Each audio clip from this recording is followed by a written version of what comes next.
teman-teman coba perhatikan gambar di depan. Ini kira-kira gambar apa ya, teman-teman? Iya, benar, tumpukan sampah. Terus dampaknya apa nih bagi lingkungan? Mencemari lingkungan. Iya, benar, mencemari lingkungan, bau, apalagi teman-teman? Kotor, benar. Sarang kuman.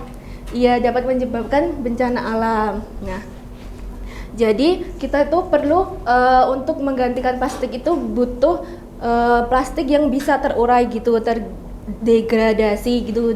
Jadi kita akan mempelajari pengelolaan lingkungan dengan prinsip kimia hijau. Jadi ini Ibu ada video, coba kalian lihat dulu.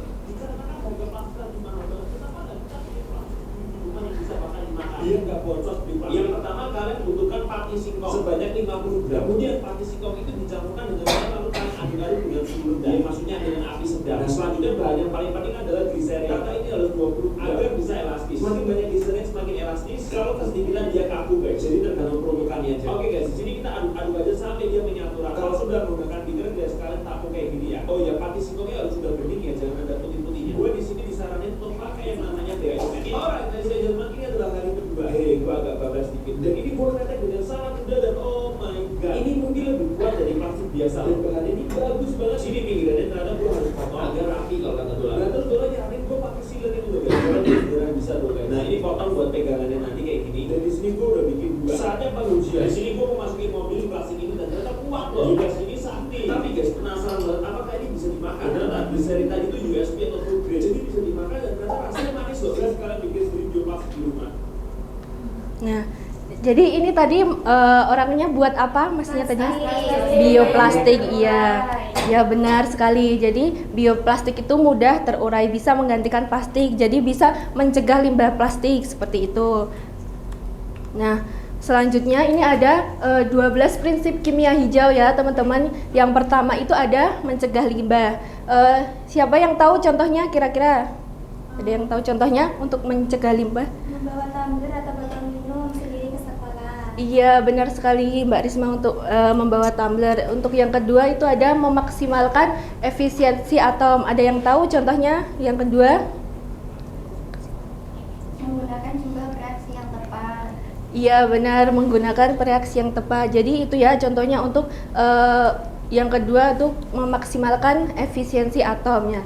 Selanjutnya untuk yang ketiga yaitu menggunakan bahan baku terbarukan. Ada yang tahu contohnya? Membuat bioetanol dari singkong atau tebu.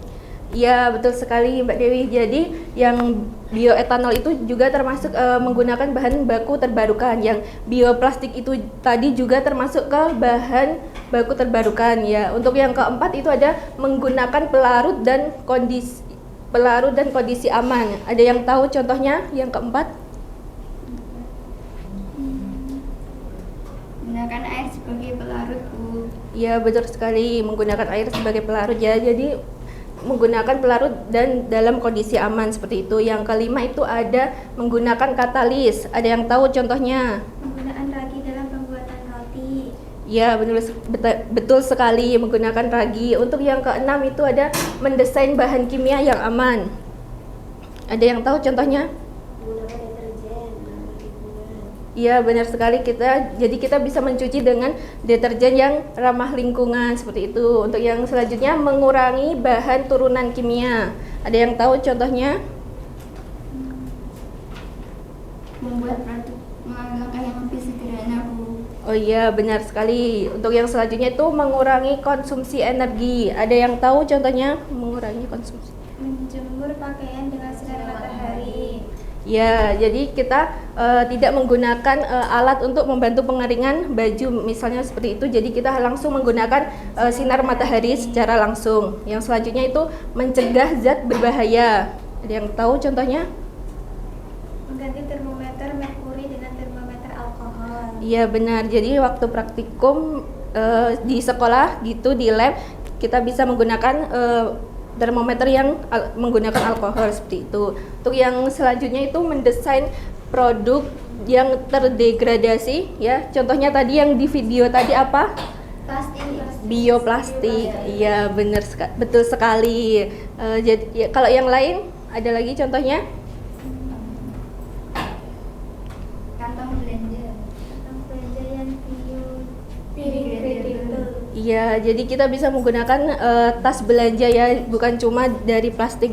Jadi kita bisa membawa tas belanja sendiri dari rumah. Untuk selanjutnya itu ada analisis untuk mencegah pencemaran. Ada yang tahu contohnya? Bu, mengukur Ya. pH air sungai atau air limbah untuk mengetahui adanya pencemaran sejak dini, Bu. Ya, betul sekali Mbak Naswa. Jadi kita bisa menganalisis di air sungai itu bisa tercemar atau tidak sejak dini gitu. Untuk yang terakhir yaitu menghindari bahan beresiko. Ada yang tahu contohnya? Contohnya memilih bahan pembersih rumah tangga yang tidak mudah terbakar dan juga beracun. Ya, benar sekali Mbak Naswa. Jadi itu contohnya dari 12 prinsip ini itu tadi kalian sudah benar ya, untuk contoh-contohnya kalian sudah hebat, sudah berani menjawab pertanyaan dari Ibu. Tepuk tangan untuk kalian semua, kalian sudah menjawab.